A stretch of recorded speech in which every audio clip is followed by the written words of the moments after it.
Good evening. Tonight we will be discussing Badb, one of the many goddesses of the Irish pantheon. Badb is the primary Celtic war goddess. She is of triple aspect, much like the goddess herself, though all of her aspects are of the warrior. Badb contains the goddess Neman, Macha, and Morrígan in a single form. Badb can take the form of any of these three, if she so chooses. When on the battlefield, she often takes the form of a royston crow, indicating both sorrow and death. According to legend, the battles of Moytura occurred between two opposing groups of invisible beings. The Tuatha Dé Danann, representing the gods of light and the forces of good, and the Morrígans, representing the gods of darkness and the forces of evil.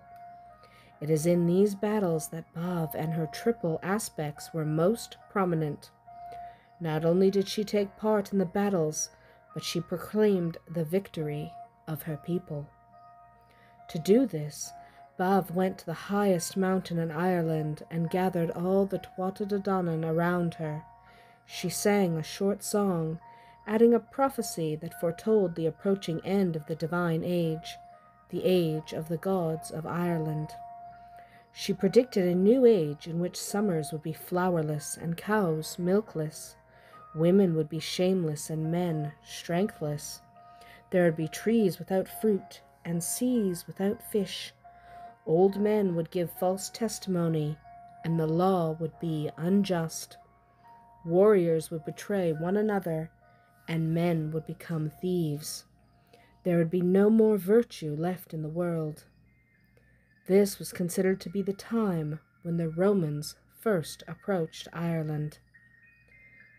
Badb has survived into modern times through the fairy lore of Ireland. In Ireland, there is still a belief that the fairy folk of Ireland, exercise their magical powers in the form of royston crows. These birds are dreaded and avoided and provide a clear link back to the goddess Badb. Thank you for joining us. Tune in next time when we discuss Banshee and her impact on the Irish pantheon. Blessed be.